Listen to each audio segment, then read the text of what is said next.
Que Deus possa abençoar a vida de todos os irmãos nessa noite. Mais uma oportunidade que nós temos de estar aqui na presença do Senhor para louvar e engrandecer o nome dEle. E juntos, nesses cultos que nós realizamos na quarta-feira, nós vamos aproveitar a oportunidade para refletir em alguns temas importantes referentes à palavra do Senhor. E o tema que nós vamos tratar dentre alguns dias será este: a lei e os mandamentos.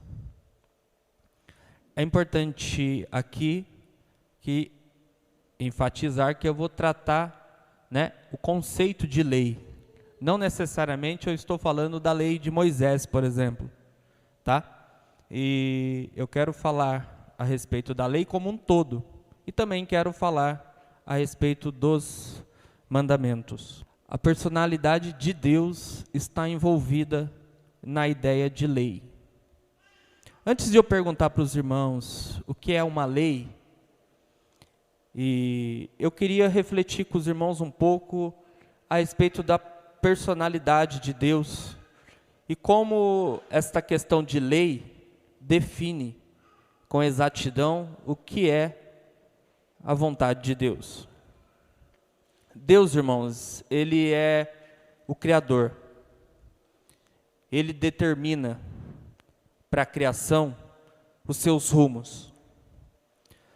Ele possui em si seus atributos, que são as suas qualidades. São aquilo que Ele é, aquilo que diz respeito à sua essência, da sua natureza. E quando nós falamos de lei, ou ao falar de lei, eu estarei sempre falando de Deus. Porque Deus é a lei. Deus determinou uma lei.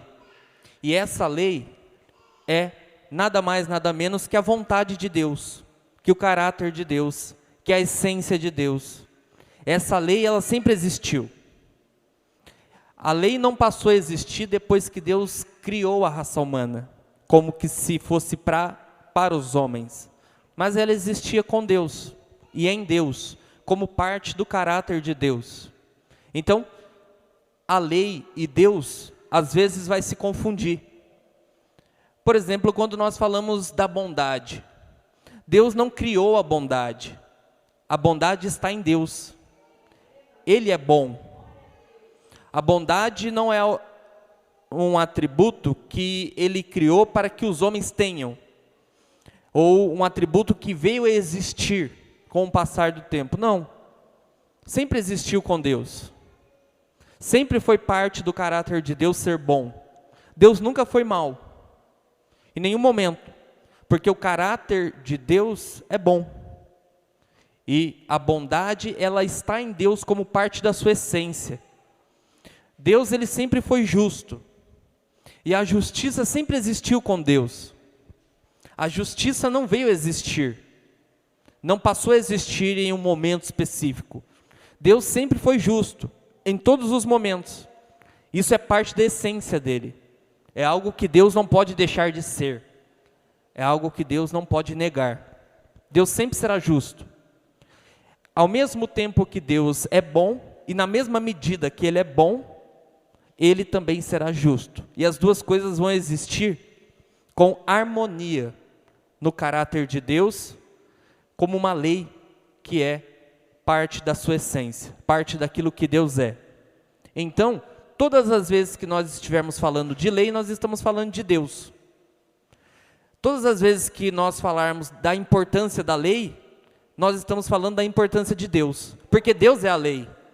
Tudo aquilo que Deus determina não são, na verdade, determinações específicas para o homem. Deus está dizendo aquilo que Ele é. Quando Deus determina que os homens sejam bons, não são determinações para os homens, são determinações que já são de Deus, já pertencem de Deus, já são aquilo que Deus é. Então, Deus, ele não pede absolutamente nada para nós daquilo que Ele não seja. E todas as vezes que nós fazemos aquilo que Deus é, nós somos mais parecidos com Ele. Todas as vezes que você faz aquilo que Deus determina, você moralmente está sendo igual a Deus, porque aquilo que Deus determina é aquilo que Ele é. Entende, Claudete? Aquilo que Deus determina, entenda isso, esse princípio fundamental. Aquilo que Deus determina para todos os homens como uma lei, não são determinações para os homens, são aquilo que Deus é. Porque a lei é, antes de qualquer coisa, a essência de Deus, o caráter de Deus. Está em Deus, não é de Deus para os homens, é de Deus antes de ser dos homens. E Deus compartilha com todos. Então, todas as vezes que falarmos de lei, estamos falando do caráter de Deus, estamos falando da pessoa de Deus. E todas as vezes que nós obedecermos uma lei divina, nós somos exatamente igual a Deus, do ponto de vista moral. Não somos deuses, mas moralmente somos exatamente igual a Deus. Todas as vezes que nós praticamos a bondade, somos exatamente igual a Deus. Todas as vezes que praticamos justiça, somos exatamente igual a Deus. Porque antes de ser dos homens, antes de ser algo que os homens vão compartilhar, ela é de Deus, pertence a Deus, está em Deus, não existe fora de Deus, ela emana de Deus. Assim como o sol existe e o sol emite luzes, Deus existe e Deus emite a luz que é a sua lei, que é a sua moral, que é a sua essência. E como um ato de graça e misericórdia, Deus, quando constituiu o homem, quando criou a raça humana, Ele pôs no ser humano parte daquilo que ele é, que é a sua lei moral. Então, nós como seres humanos, nós somos exatamente igual a Deus. Porque Deus fez o homem à sua imagem moral. E concedeu atributos que eram próprios deles, que são dele, mas que ele, ao criar um ser, ele quis compartilhar suas qualidades com esse ser. Antes de ser do ser, antes de ser do homem, elas são de Deus. Então, assim como a luz emana do sol, assim é a lei que emana de Deus, que parte de Deus. Deus é o princípio primordial para todo conceito de lei. E Deus vai ser a lei fundamental, que vai permear toda a existência e que vai determinar todas as leis que existem. Tudo tem que partir de Deus. Todas as leis que são moralmente justas têm que partir de Deus. E Deus é a própria lei. Deus é a própria lei. A lei não existe fora de Deus. Deus é a própria lei. O caráter dele é a própria lei que ele determina. Quando fazemos a lei de Deus, somos exatamente igual a Deus, do ponto de vista moral. Porque o que ele determinou para que a igreja faça é exatamente aquilo que ele é. Amém? Então, toda moralidade, que é a moral é esse conjunto de qualidades e princípios que vem de Deus, que nós vamos, ao longo desse caminho, nós vamos falar sobre essas questões. Nós vamos entrar, irmãos, em vários assuntos, até assuntos que eu acredito que os irmãos tenham muitas dúvidas, né? Questões fundamentais. Nós vamos entrar, por exemplo, nos 10 mandamentos, e eu vou explicar para você, mandamento por mandamento, né? E os submandamentos que estão dentro dos 10 mandamentos primordiais que Deus concedeu à raça humana, escrito na pedra. E eu vou explicar exatamente para vocês como que se interpreta aquilo, como que os 10 mandamentos vão influenciar a nossa vida para todo sempre, porque esses mandamentos são os mandamentos de Deus, e não foram revogados e nem serão. É a lei primordial que Deus deu aos homens. Então, toda a moralidade, ou seja, todo esse conjunto de perfeições, se fundamentam na religião. Ou seja, essa busca do homem por Deus, essa atividade de se buscar a presença de Deus, é a atividade de conhecê-lo. E conhecendo, nós conhecemos a sua moral, o seu caráter. E quando conhecemos o seu caráter, nós temos aí uma possibilidade de ter um contato com Ele. Os homens, em toda a história da criação e da redenção, eles procuravam Deus. O próprio apóstolo Paulo diz que os homens o procuravam como que com a mão, tateando, para que de alguma maneira pudessem achar. E de fato Deus se revelou. E Deus se revelou dentro de um aspecto moral, por uma lei que define exatamente aquilo que Ele é. E é por meio da religião, né? A religião é algo bom, perfeito e formidável. Nós somos religiosos porque nós buscamos a Deus. E a religião é isso, a busca de Deus, a procura de Deus. E nós achamos, pela religião cristã, o Cristo verdadeiro, o Deus verdadeiro. E a religião, então, ele é o caminho para se achar a moralidade perfeita e o Deus todo perfeito. Pode passar, Vinícius. O que nós vamos falar nesses dias, que nós vamos conversar aqui? Nós vamos falar dos princípios protestantes, e vamos falar hoje, que limitam a obediência de leis humanas. O que eu quero dizer com isso? Existem princípios dentro da palavra de Deus que impedem que nós obedeçamos a leis que foram instituídas pelos homens. Existem princípios nas Escrituras que impedem, impossibilitam que um cristão verdadeiro obedeça a leis criadas por homens. Entende isso? São princípios universais que impedem categoricamente de que algumas leis que são criadas pelos homens possam ser obedecidas. E vamos falar sobre isso. A liberdade cristã em assuntos indiferentes. O que são assuntos indiferentes?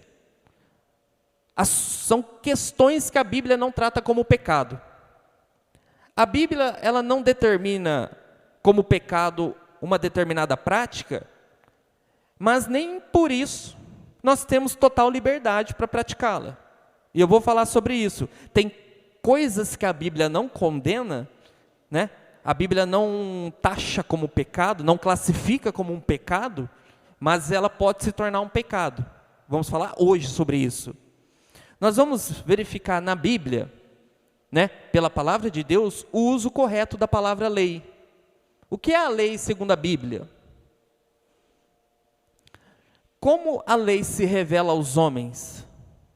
Se nós falamos que a lei é o próprio Deus, que a lei emana do caráter de Deus, assim como a luz do sol emite luzes, a lei é emitida pelo caráter divino, então a lei se revela pela própria essência de Deus. Conforme Deus se revela, a lei vai se revelando com Ele. E aí nós temos o entendimento de como agradá-lo, de como conhecê-lo, de como ser aceito por Ele, conforme nós vamos conhecendo a lei que dele emana, né? É como o nascer do sol. O sol vai nascendo e as luzes vão surgindo.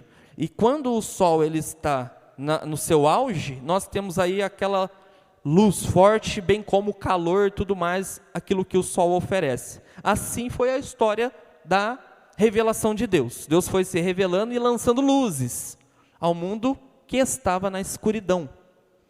Existem diferentes tipos de leis. Diferentes tipos de leis. Por exemplo, uma é a lei divina, outra é a lei dos homens. Entende? Bem como outra é a lei dos animais. Então, eu vou brevemente falar sobre isso. Em todas elas nós temos a presença de Deus determinando e coordenando. Até mesmo na lei dos animais, nós vamos ver a presença de Deus coordenando e determinando aos animais como devem se comportar. Lógico, não do ponto de vista moral, mas do ponto de vista instintivo. Até onde as leis da Bíblia podem ser dispensadas? Existem leis na Bíblia que são dispensadas para nós. Existem leis que estão dentro da Bíblia que são dispensadas para nós. Eu já falei aqui, por exemplo, da lei do guarda-corpo. Quando você construir uma casa, você tem a obrigação por lei, em Israel, me refiro à lei mosaica, a fazer um guarda-corpo. Certo? Sob punição, sob pena de punição. essas leis não se aplicam a nós. Então elas são dispensadas a nós, dentre um conjunto de leis que não se aplicam a nós. Mas os seus princípios são fundamentais e esses vão ser observados. Pode passar. Vamos falar da lei mosaica, a lei de Moisés, que não é de Moisés, a lei é de Deus, foi entregue a Moisés. Vamos falar que quando uma lei divina é substituída por outra, leis divinas são substituídas. Leis que estão no Antigo Testamento foram substituídas no Novo Testamento. Só que, já te adianto, quem substitui leis divinas é o próprio Deus.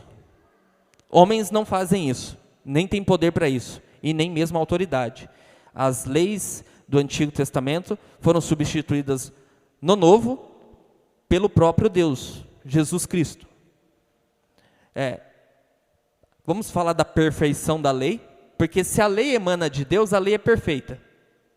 Se os homens em si não são capazes de observá-la e de praticá-la, então o problema está nos homens, mas a lei é perfeita. E quanto mais perfeita a lei, e ela é plenamente perfeita, ela não é mais, ela é plena. Quando nós olhamos para a lei, nós entendemos o quanto nós somos pecadores. E quanto a lei de Deus torna-se para nós um perigo. A lei de Deus é o maior perigo para a raça humana. Porque a lei de Deus, ela é perfeita. E os homens são imperfeitos. E quanto mais perfeita a lei, mais pecadores somos nós. Vamos falar sobre a divisão do conteúdo dos 10 mandamentos. Os 10 mandamentos são divididos. Os 4 primeiros mandamentos estão ligados diretamente à adoração a Deus. E os demais mandamentos, eles estão associados ao dia a dia. Então, tem uma divisão. E o povo de Israel sabia disso. E nós precisamos entender, né, como se aplica essa divisão a nós. Nós falaremos do prefácio dos 10 mandamentos.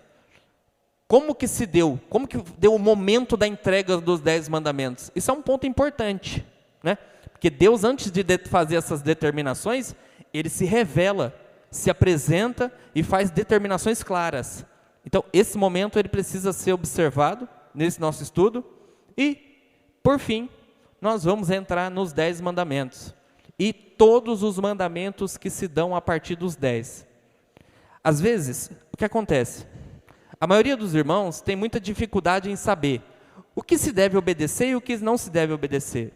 O que é uma regra e o que não é uma regra. E todas as vezes nós ficamos na dependência de dizer para o pastor: pastor, o que é? O que pode e o que não pode? Essa é parte da tarefa pastoral.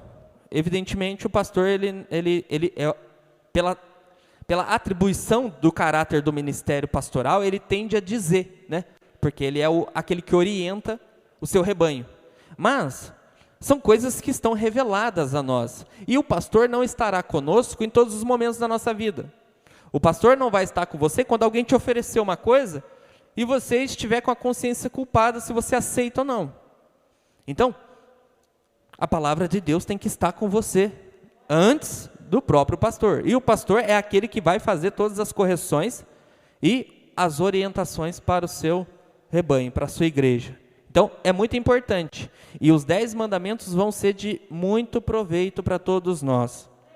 Muito proveito para todos nós. Tá bom? Tudo o que advém nas Escrituras estão fundamentados nos 10 mandamentos. Você quer falar de casamento? 10 mandamentos. Você quer falar de votos? 10 mandamentos. Quer falar de juramento? Os 10 mandamentos. Em tudo que nos é, né? Dúvida, tudo que nos é de nosso interesse em entender se é da vontade de Deus ou se não é, os 10 mandamentos. Você quer saber que se uma lei que foi determinada na Câmara dos Vereadores Municipal, né? Se essa lei deve ser obedecida ou não? 10 mandamentos. Ah, irmão, mas a lei foi determinada e tem que ser obedecida. Não, nos 10 mandamentos. Eles vão dizer se sim ou não. É assim que funciona. E aí eu vou te explicar. E temos a escolha. Ou agradamos a Deus ou agradamos aos homens. Falamos da história dos mártires, né? Os mártires são prova viva, que o Estado determina leis de adoração e de culto ao imperador, e os cristãos têm a escolha, obedecer ou não. Mas também tem que estar preparado para as consequências. Pode passar. Pode passar. O que é uma lei? Eu trouxe duas definições, porque não é uma questão tão simples. Mas eu trouxe duas definições, e eu sei que existem muitas definições. Mas o que seria uma lei? Quem pode responder essa pergunta? O que é uma lei? O que seria uma lei?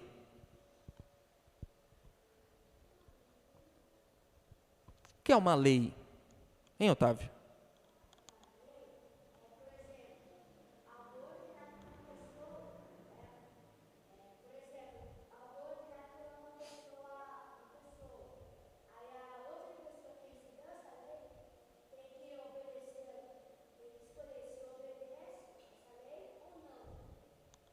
Entendi. O que mais? Quem pode definir o que é uma lei? Muito bom. O que é uma lei? Hã? O que é uma lei, Jussara?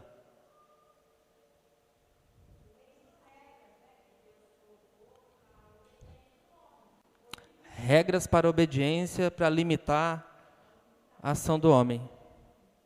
É uma definição, são definições. Isso é importante. Eu trouxe duas definições e vou apresentar para vocês. A lei, ela tem uma abrangência um tanto quanto maior, né? Pode passar. Primeiro, vou utilizar aqui as duas definições que eu trouxe. Uma lei é uma força atuante que determina a sequência regular de acontecimentos. Nesse sentido, nós temos, por exemplo, a lei da natureza. Uma força atuante que determina a sequência regular de um determinado acontecimento. Por exemplo, se nós fizéssemos uma experiência aqui, nós pegássemos um canecão, colocássemos água e levássemos para ferver. Quando chegasse a 100 graus Celsius, o que vai acontecer? Quando a água aquecesse, a partir dos 100 graus Celsius, o que acontece? Evapora, né? Ela ferve e muda-se a substância. Não, perdoe-me. Muda o estado, a substância não muda, inalterável. A água não deixa de ser água. Só Deus fez isso, transformou a água em vinho. Mas não dá para mudar a substância de nada, não existe isso. Só Deus pode fazer isso. Muda-se ao estado. Mas e se nós fôssemos para um lugar frio, o Polo Norte, e lá nós fizéssemos a mesma coisa, colocássemos a água dentro de um canecão, lá no Polo Norte, um lugar totalmente congelado, e se nós aquecêssemos a água até 100 graus Celsius, o que aconteceria? Não, ela evapora. Ela evapora. Exatamente, Otávio. Não importa onde você fizer isso, não importa em que lugar você fizer isso, em todos os lugares do mundo, se você colocar a água dentro de um recipiente e aquecê-lo até 100 graus Celsius, a água vai acontecer o quê? Evapora. Isso é um acontecimento coordenado. Isso é um acontecimento que se dá em virtude de um outro acontecimento, de uma ação. Isso é uma lei física. E essa lei, ela é uma lei natural. Em todos os lugares do mundo que isso se repetir, isso vai acontecer. E nós vemos a presença de Deus exatamente nisso. Por quê? Porque é uma lei coordenada. Como que funciona o que é a precipitação das chuvas? Quem sabe o que é a precipitação das chuvas? Exatamente. Como que chove? A água que está no subsolo evapora. A água que estão nos córregos, rios, lagos evapora. E essa água forma nuvens. A água que vem do oceano, que evapora no oceano e que é descarregada nas cidades, é a mesma coisa, ela evapora. E essa água, ela torna-se chuva, ela muda-se o estado dela, né? Estado líquido, ela passa para o estado gasoso, e lá no céu, ela muda do estado gasoso e volta para o estado líquido, e chove. Esse princípio ele é recorrente, ele acontece em todos os lugares do mundo, e acontece desde o início, desde o princípio da criação. Desde o princípio da criação, é assim que acontecem as chuvas. Desde o princípio da criação, tem um período que é o período do sol, do dia, e tem um período da noite, da lua, das estrelas. Desde o princípio, isso acontece. Então, é um ciclo sem fim. Essas leis naturais, elas foram pensadas. E aí, nesse sentido, nós vamos ver a presença do legislador por detrás dessas coisas. Se não houvesse esse pensamento, se não houvesse essa presença regulatória de Deus desses eventos, chuva, das questões da água e das questões do dia e da noite, então o mundo estaria no caos. Se não houver uma coordenação inteligente por detrás dessas coisas, um legislador inteligente que vai, pela sua inteligência, determinar os acontecimentos, então o mundo estaria entregue ao caos. Mas como nós não estamos entregues ao caos, e sim ao cosmo, o mundo está formado, né, e obedece a leis naturais, essas leis precisam de um legislador. E nesse sentido, Deus é o legislador. Deus é o Criador e Deus é o sustentador da vida. E é Ele que determina a sequência dessas leis. Então, nesse ponto de vista, uma lei pode ser uma lei natural. Uma lei pode ser uma lei natural. A mulher gera filhos, homem não gera filhos. Dá para fazer homem gerar filhos? Não, impossível. É uma lei natural, é uma lei que Deus determinou. Você não muda isso, ninguém muda isso, ciência nenhuma muda isso. Entendeu? Está numa genética altamente complicada e avançada, não há possibilidades de um homem gerar filhos. Entendeu? De maneira nenhuma, porque é uma lei que Deus determinou. É imutável. Assim como as demais leis, nós vemos que são imutáveis, não se muda. Segunda definição para lei. Lei é aquilo que obriga a consciência. Lei é aquilo que obriga a consciência. Nesse sentido, a lei, impõe a obrigação de se adequar às exigências, a todas as criaturas racionais. E aí nós temos um exemplo que é a lei moral. Tudo aquilo que obriga a consciência é lei. A lei de Deus, ela obriga a nossa consciência. A lei de Deus, ela impõe a força sobre nós. Uma imposição forçada para a obediência das leis. E por que é a força? Óbvio, porque Ele é o Criador da criação. Então Ele fez a criação e impõe sobre a criação a sua vontade. E a criação, ela é obrigada a se adequar às leis. Obrigada, irmãos. Irmão Roberto.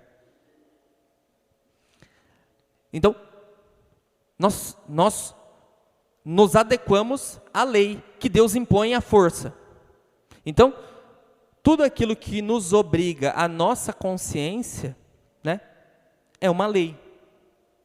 Você sente na consciência quando você faz alguma coisa errada. Por exemplo, o matar.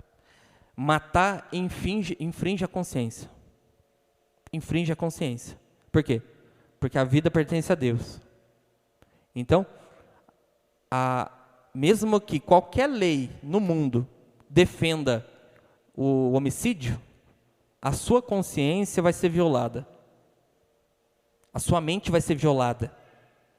Por quê? Porque existe uma lei que permeia no homem. que é parte do caráter de Deus, que foi manchado pelo pecado no homem, que foi obscurecido pelo pecado. Mas a lei, ela está presente ainda na humanidade. Qualquer lugar do mundo que você for, se você for numa ilha deserta não, uma ilha distante, remota, e você tem um povo lá, mesmo que o homicídio aconteça, ou exista aceitação da morte, vai haver algum tipo de restrição, porque a consciência dessas pessoas vai sentir, a consciência desse grupo vai sentir que a morte, o homicídio, não é uma coisa que a consciência em si aceita com facilidade. É a mesma coisa de você ver uma criança apanhando, né? Sendo abusada ou coisa do tipo. Não há uma pessoa sequer que não vai se indignar com isso. E essa indignação, ela é própria do nosso senso de justiça. Então, isso está na nossa consciência, está em nós. Mesmo que nós não obedeçamos essa lei, ela está presente na raça humana. Porque quando Deus transmitiu os seus atributos ao homem, o fez à sua imagem, concedeu a sua imagem moral ao homem, Deus colocou nele o mesmo sentimento que Deus tinha. A mesma indignação que Deus tem, nós tínhamos. A mesma consciência dos atributos do bem, nós tínhamos. Mas, por causa do pecado, isso foi obscurecido na mente humana. Então, aqui nós temos duas definições para a lei. Nós usaremos a segunda definição com mais frequência. Lei é aquilo que obriga a consciência. Tudo aquilo que obriga a consciência é uma lei. Pode passar. E aqui nós começamos já o primeiro ponto. Princípios protestantes que limitam a obediência de leis. Há um princípio fundamental considerado por todos os protestantes, ou seja, que a Bíblia contém toda a regra de dever para os homens em seu presente estado de existência. Ou seja, a partir das Escrituras, nós temos o conhecimento de Deus, do caráter de Deus, da essência de Deus. E a essência de Deus é a lei. A essência de Deus é a lei. Assim como a luz vem do sol, a lei vem de Deus. Está em Deus e pertence a Deus. E é nada mais nada menos que a essência de Deus. Não foi criada por Deus, ela é da essência de Deus. E pelas Escrituras que nós conhecemos a Deus, conhecemos a sua vontade. E nós temos que entender que todas as regras para o viver, para a existência, estão nas Escrituras. Todas. Para tudo. Para absolutamente tudo. Porque foi pensada por Deus. Não foi pensada por homens. Não foi se dando ao longo do tempo. Já foi pensada de antemão. Pelo aquilo que Deus é. Então, da mesma forma que Deus existe em sua essência, em sua perfeição, Deus, quando Ele criou a raça humana, Ele já conferiu esses atributos para que o homem tivesse essa mesma existência perfeita. Mas por causa do pecado e pelo pouco conhecimento de Deus, nós temos aqui de Deus nas Escrituras o conhecimento dele. E nada pode obrigar a consciência se não for ordenado ou proibido pela Bíblia. Nada, absolutamente nada. Aqui, por exemplo, poderíamos falar das leis humanas. Uma determinada lei, ela pode ferir a nossa consciência. Uma determinada lei, criada por homens, aprovado democraticamente ou aprovado soberanamente por um regime totalitário, independente. Uma determinada lei pode vir a ferir a nossa consciência, por causa da liberdade que temos em Deus pelas Escrituras. E aí, nesses casos, nós temos que entender que os nossos princípios para a vida, para o dia a dia, eles têm que partir das Escrituras. E todas as leis que são criadas pelos homens, desde que não fira a nossa consciência em relação a Deus, desde que ao cumprir as leis humanas eu não esteja descumprindo a lei de Deus, elas são válidas. Agora, a partir do momento que obedecer uma lei humana consiste em ter que desobedecer a Deus, isso fere a nossa consciência. Isso obriga a nossa consciência. Isso escraviza a nossa consciência. Porque a consciência que temos é que temos em Deus a liberdade para fazer aquilo que é bom. Então, se as leis humanas caminham no sentido do bem, elas são louváveis. E logo a nossa consciência não vê problema algum de cumpri-las. Agora, a partir do momento que elas descumprem a vontade de Deus, que elas são contrárias àquilo que Deus determina, elas devem ser desobedecidas. Isso vai causar um sério problema? Vai. Se você deixar de cumprir uma lei, você vai ter sérios problemas. Você pode ser preso, você pode perder os seus bens, assim como os mártires, vocês podem ser mortos, porque os mártires morreram em descumprimento da lei dos imperadores, e o império era o Estado.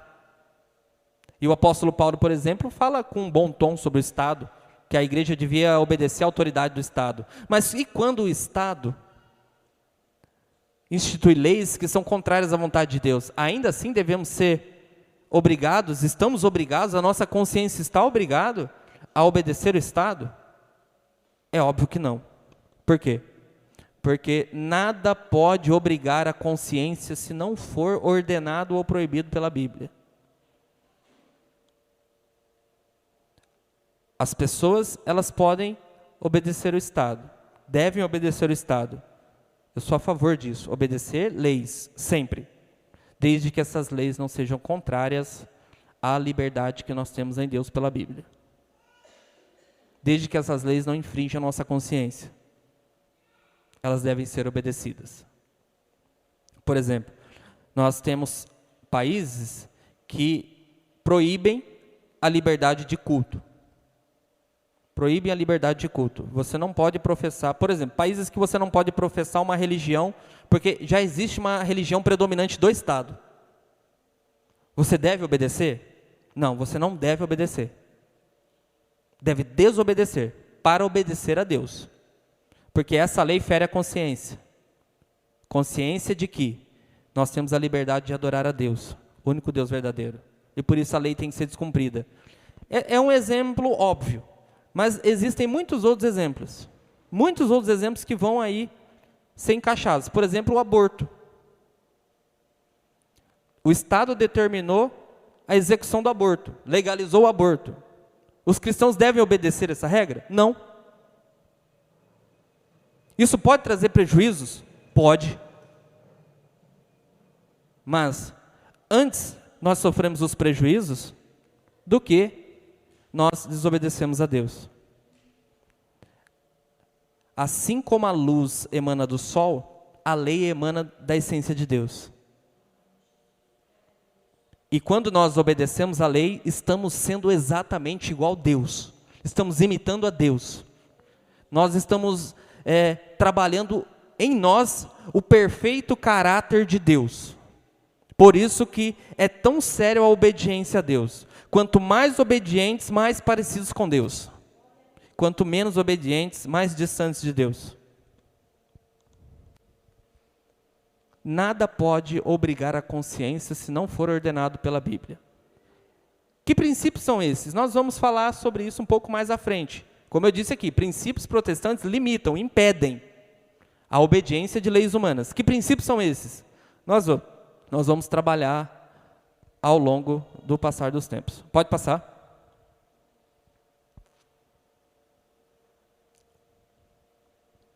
A liberdade cristã em assuntos indiferentes. Assuntos indiferentes aqui são assuntos que a Bíblia não trata como pecado. Se a Bíblia não proíbe, então ela aprova, ou pelo menos ela não proíbe. E se a Bíblia não proíbe, e a Bíblia é a revelação do caráter de Deus, nós temos que entender que do ponto de vista do caráter divino, Deus não condena determinada atividade, prática. O que não é condenado pela Bíblia, não pode ser condenado pelos homens. Uma atitude pode ser boa ou má, segundo certas circunstâncias. E, portanto, pode ser, às vezes, mal fazer o que a Bíblia não condena. Olha que interessante. Às vezes, fazer o que a Bíblia não condena também pode ser mal. Por quê? Porque isso vai ser determinado a partir de algumas circunstâncias. Às vezes a Bíblia não condena uma determinada prática, mas não quer dizer que você pode fazer. Às vezes a Bíblia não condena uma determinada prática, mas pelo fato de ela não condenar, não quer dizer que você não pode pecar. E o que vai determinar isso? Algumas circunstâncias. Quais são elas? Vamos ver nos exemplos? Pode passar. Mais uma vez. Comer a carne dos sacrifícios pagãos era pecado? Sim ou não? Comer a carne dos sacrifícios pagãos era pecado? Não era pecado. Não era pecado. Os primeiros cristãos comiam a carne que era vendida depois dos sacrifícios que eram feitos nos tempos pagãos. Você acredita nisso? Precisa ler mais. Pode passar. Só que, e aí você pode ler 1 Coríntios capítulo 8 inteirinho, né? Você pode ler também Romanos capítulo 14 inteirinho, e aí você vai ver. Comer da carne dos sacrifícios não era pecado. Só que tinha uma questão, e o apóstolo Paulo deixou bem claro. Comer da carne dos sacrifícios não é pecado, porque a terra e a plenitude, a terra e tudo que nela há, pertence ao Senhor. A carne pertence ao Senhor. A carne pertence ao Senhor, não pertence aos ídolos. Mas existiam circunstâncias em que se comesse essa carne, a pessoa pecaria. Primeiro, se não comer por fé, peca. O que seria comer por fé? Se você vai comer uma determinada comida, só que seu coração vai ficar preso, e você vai sentir, eu acho que eu estou pecando. Você não come por fé, você peca, então não coma. Pode comer. Você pode comer aquela carne que veio do sacrifício. Mas se o seu coração não estiver firme para comer, se você não tiver fé o suficiente para comer, se você vai comer e está com medo, não come, você é fraco. O apóstolo Paulo coloca 2 tipos de cristão, o forte e o fraco. Nessa classificação, eu sou o fraco. Eu fico o pé atrás, mas é porque minha fé não é forte o suficiente. O apóstolo Paulo, evidentemente, comia. Porque ele diz que a comida não nos faz mais agradáveis a Deus. Se como ou deixo de comer, isso não muda a nossa condição diante de Deus. Porque a comida vai para o ventre e do ventre sai. Simples assim. Simples assim. Agora, se você não tem fé para comer, não come. Se uma pessoa te levou uma comida na tua casa, e você acha que aquela comida tem algum tipo de atividade religiosa em torno dela, e você não sabe se come, não come. Se você comer, você peca contra Deus, porque você não tem condições suficientes de entender que a terra e a sua plenitude pertencem ao Senhor. Não come, se comer é pecado. Tem um determinado tipo de comida que eu não sei se eu como, se é pecado. Não come, porque você não come por fé. Você não tem a maturidade o suficiente, digo eu. Eu, às vezes, também não como. Por quê? Não tenho maturidade suficiente. Eu chego lá, mas eu não como. Porque se eu comer e não comer por fé, eu peco. Né? Interessante. O que tem a ver a fé com a comida, né? Comer com fé. Mas é um termo cunhado pela Bíblia. É só você ler, ó. Dá uma lidinha. Não é nada absurdo, não. Cristãos comiam carne nos templos. Porque os templos vendiam carne. Coríntios, né? Em Corinto, vendia carne. Os templos vendiam carne. E as pessoas comiam carne. Entendeu? Mas um cristão que tinha consciência de que essa carne não podia de maneira nenhuma mudar a condição dele diante de Deus, ele comia. Esse era o forte. Só que, segundo ponto, se comer e o beber escandalizar o seu irmão que é fraco na fé, você peca. Se aquele cristão, e foi o que o apóstolo Paulo falou, que vai comer da carne, levar o irmãozinho que é novo na fé, ou que é fraco na fé, porque fraco na fé não quer dizer novo na fé, que é fraco na fé, se ele olhar você comendo e se escandalizar, você pecou.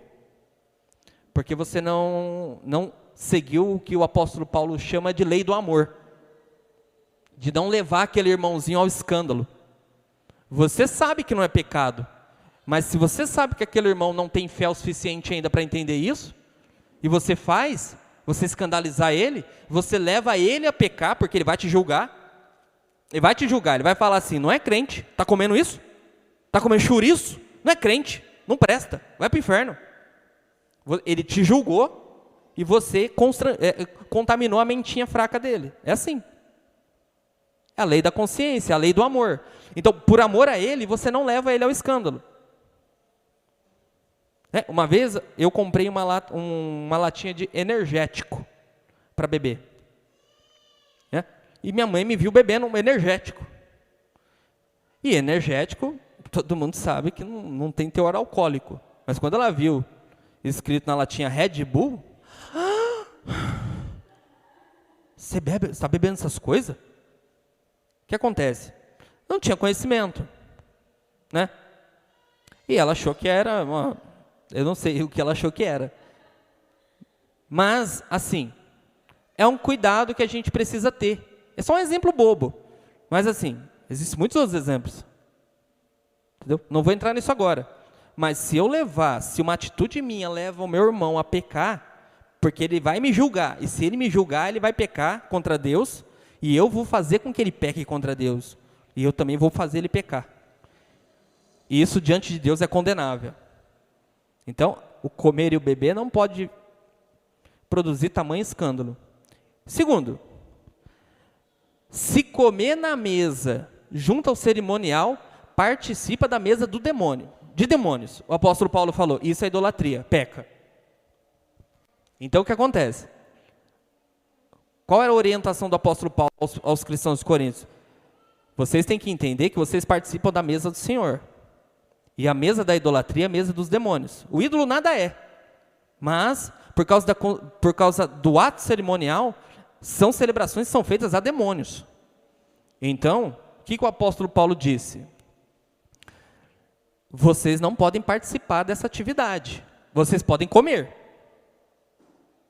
da carne, mas não participar do evento, mas não entrar de volta nos templos. Vocês saíram dos templos religiosos, vão voltar para os templos religiosos para participar da cerimônia por causa de comida?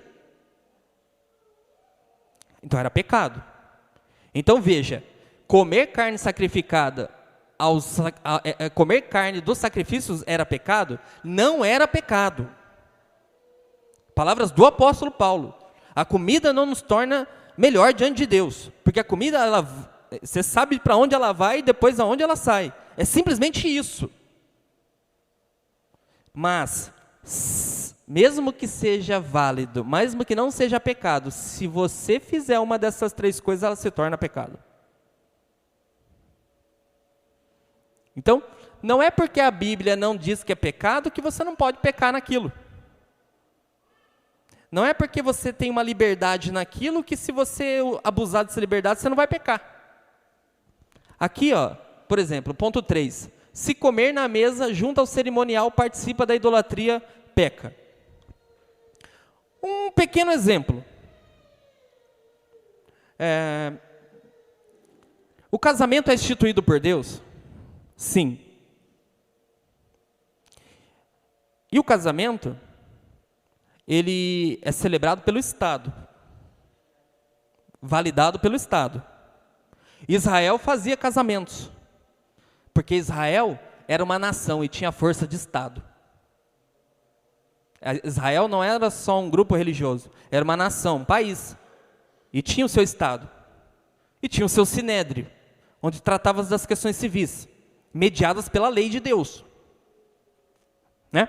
O sinédrio cuidava da aplicação da lei de Deus, os sacerdotes observavam a aplicação da lei de Deus e tinha toda uma estrutura de Estado. Hoje, quem que executa o casamento? O Estado. E o casamento válido não é aquele que a igreja celebra, mas sim o que o Estado efetiva. Aí eu te falo, o casamento é instituído por Deus, é válido. O Estado efetiva a comunhão e é reconhecido socialmente, válido, assim como era feito em Israel. Mas a cerimônia religiosa é diferente. A cerimônia religiosa é diferente. Uma é a cerimônia realizada pela igreja. A igreja cristã reconhecendo que o casamento foi efetivado dentro dos moldes que Deus determinou, né? Declara de uma bênção que Deus já deu, que é a bênção do casamento legalizado. Agora, se você for numa cerimônia em que um sacerdote católico realiza, você está dentro de uma cerimônia pagã, porque a força da efetivação do casamento é feita pelo Estado, não é feita pelo cerimonial religioso. Se uma pessoa entrar aqui dentro casada pelo Estado, a igreja não desfaz o casamento. Por quê? Porque a efetivação do casamento, quem faz é o Estado. Logo, a cerimônia religiosa é uma cerimônia de adoração, né? Aos princípios divinos. Se você for num casamento religioso celebrado por um sacerdote pagão, você peca, porque a cerimônia não tem nada a ver com a efetivação feita pelo Estado. Ela nem anula, não pode anular, ela não tem força de anulação, porque o Estado efetivou. Então, se você participa de um casamento católico, você peca. Você está numa celebração católica, uma celebração pagã, feita por um sacerdote pagão. As pessoas têm muita dúvida sobre isso. Não, eu vou numa igreja católica e não tem problema nenhum. Oh, mas espera aí, a efetivação do casamento quem faz é o Estado, não é a igreja. A igreja faz a cerimônia religiosa. Então, se você vai numa cerimônia, você vai numa cerimônia religiosa. Porque a efetivação legal do casamento, quem faz é o Estado, não é a igreja. Não é a igreja, é o Estado. É determinado por Deus, e é uma lei que permeia todas as sociedades do mundo, desde Israel até os dias de hoje, sendo aceita e efetivada pelo Estado. A cerimônia religiosa é posteriori, é outra coisa. Uma pessoa pode não ter feito cerimônia religiosa alguma, mas o casamento está efetivado e é válido. E justo diante de Deus. Porque ela não é contrária a uma lei determinada por Deus. Só que a cerimônia religiosa, feita por um sacerdote pagão, então se você aceita convites para participar de cerimônias religiosas com sacerdotes pagãos, você tem que tomar cuidado. E aqui não dá para se aplicar nenhuma dessas coisas aqui não. Porque você está caindo aqui, ó. O casamento é permitido por Deus? É. Mas sentar na mesa de demônios, não. E aqui, não é sentar para comer. Né? E mesmo que o contexto se fale de comida, aqui se fala sentar para participar da adoração, do sacrifício pagão. Então é um princípio que eu já te alerto, e vou entrar um pouco mais lá na frente, entendeu?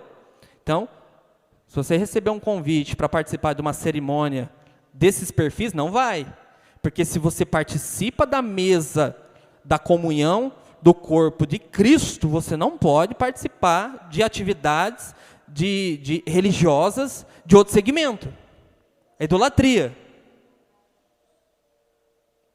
Não é porque tem estátuas lá, mas toda a estrutura é assim.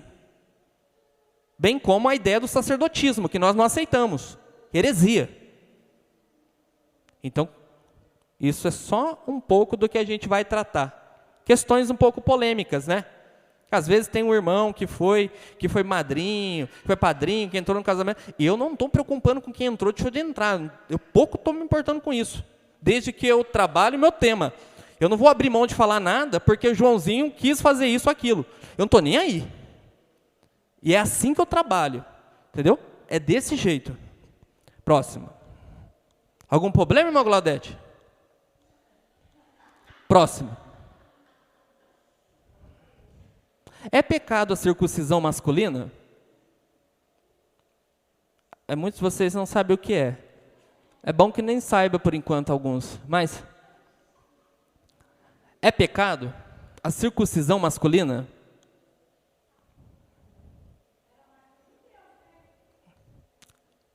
Eu sou circuncidado.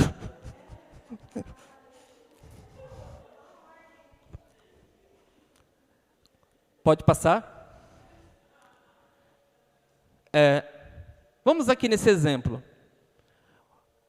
Paulo circuncidou Timóteo. Atos 16. Mas disse aos Gálatas, Paulo circuncidou Timóteo. Mas ele disse aos Gálatas, se eles deixassem circuncidar, eles estariam negando a Cristo.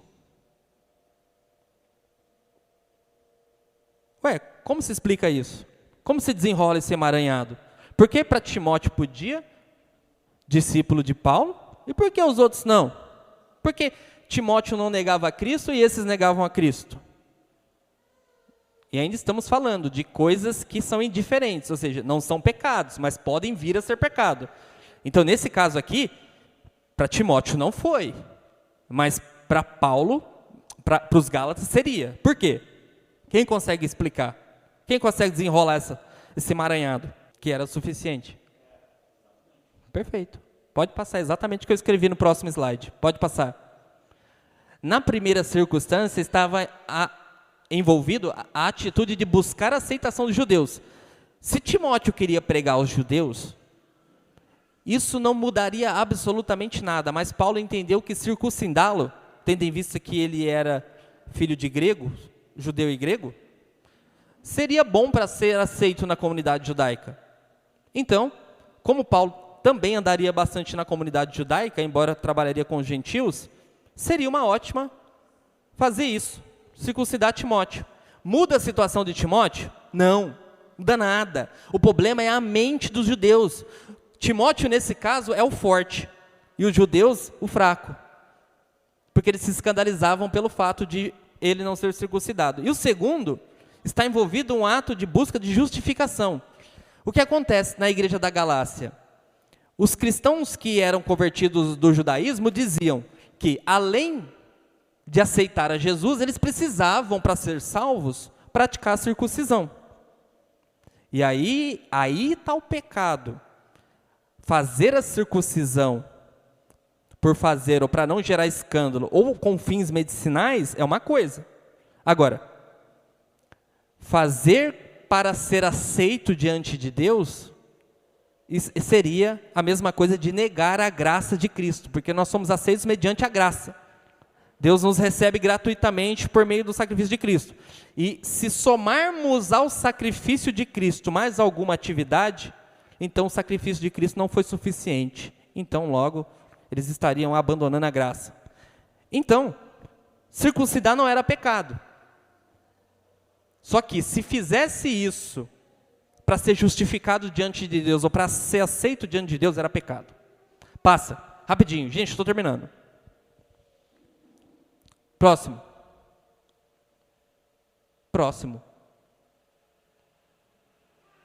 Guardar o sábado e participar de festas judaicas era pecado? Sim ou não?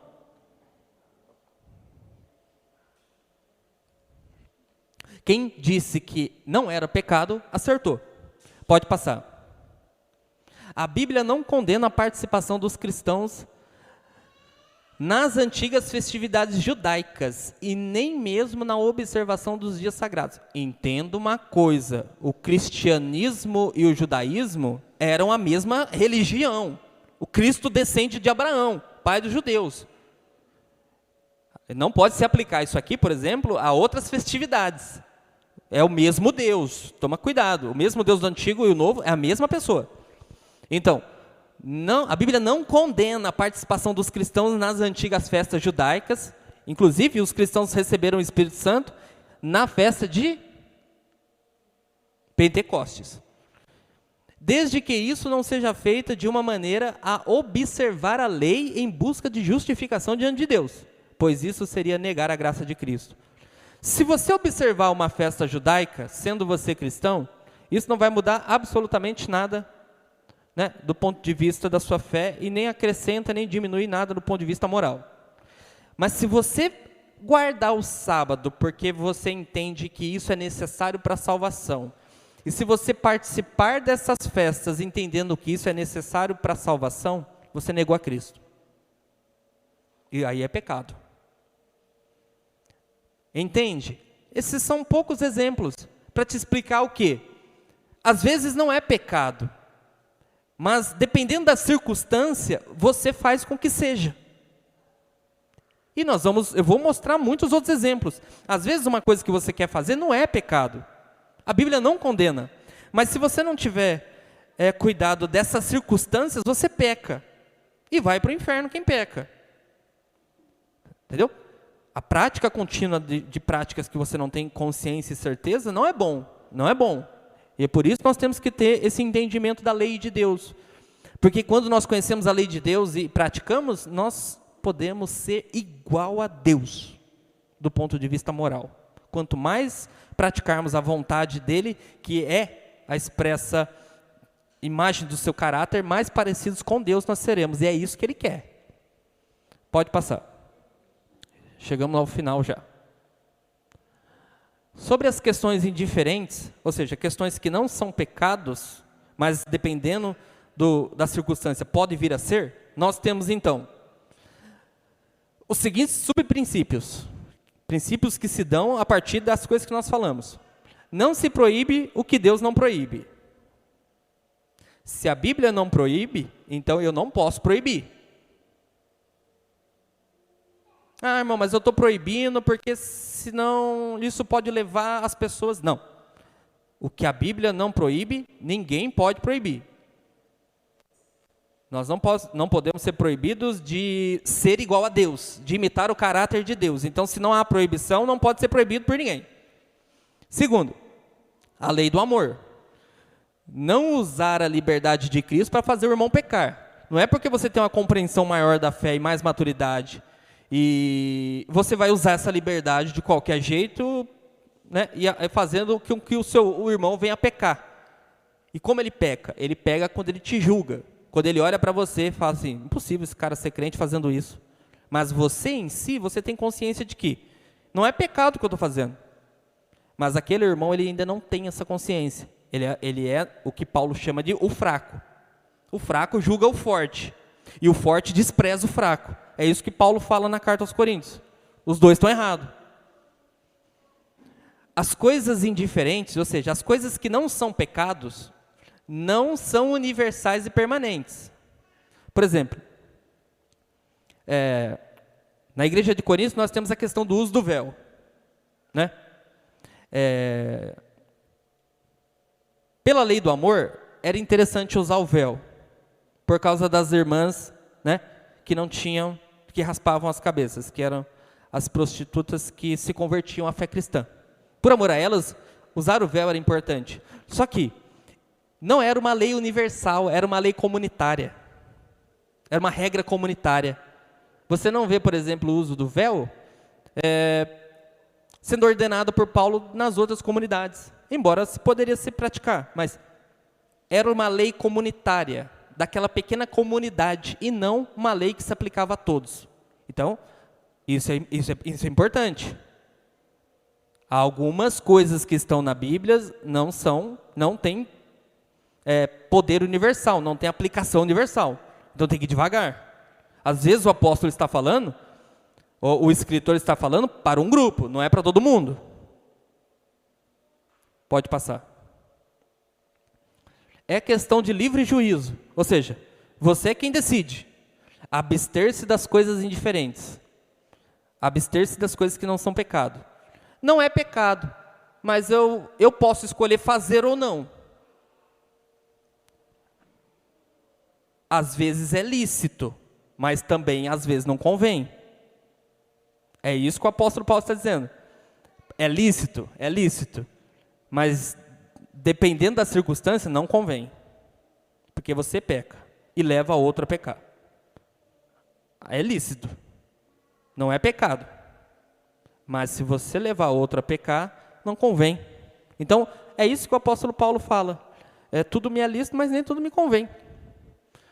O uso da liberdade de um indivíduo isolado não deve ser a base para censura e nem para a comunhão cristã, visto que isso é prerrogativa de Deus. Ou seja,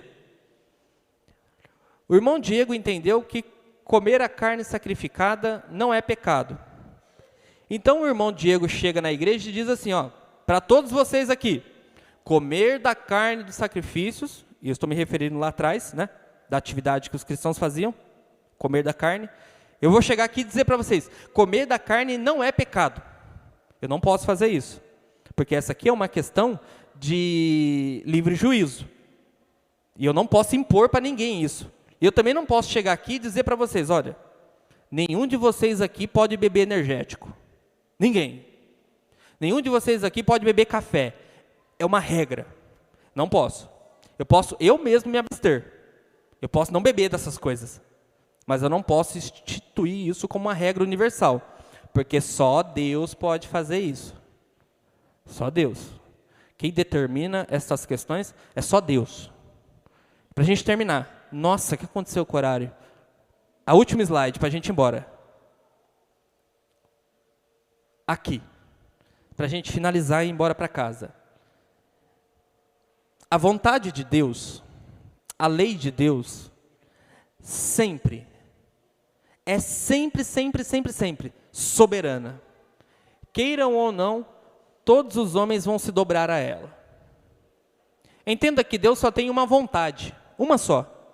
Não é duas nem três. Né? Deus só tem uma vontade.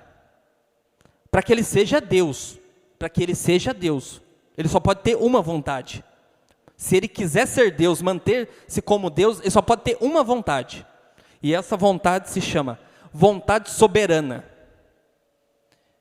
Ele determina o que quer. Ele determina o que Ele é. De modo que todos os homens são obrigados a cumprir. Ele determina a liberdade, e se os homens não cumprirem, eles pagarão por essa liberdade. Mas de uma maneira ou de outra, todos devem cumprir, e todos vão cumprir, e todos pagarão se não cumprir. Logo, Ele é Deus, e sua vontade será sempre soberana, sempre. Não há outra vontade. Não há outro tipo de vontade. A vontade de Deus é sempre soberana, sempre será obedecida. Os princípios de Deus sempre serão obedecidos. Deus, Ele não pode negar quem Ele é. Ele é justo. É da essência dEle. Então, a justiça vai prevalecer de uma forma ou de outra. Nem que Ele tenha que condenar a raça humana inteira. A justiça prevalecerá. Porque Ele determinou. Bem como todos os demais princípios que nós trabalharemos. Deus sempre será soberano. A lei sempre prevalecerá. A lei sempre será soberana. E sempre vai direcionar a vida dos homens, dando assim aos homens a luz, para que conheçam Ele, a sua pessoa, o seu caráter. Amém? Vamos trabalhar bastante. Liberdade e obediência. Isso é importante para todos. Uma salva de palmas para Jesus.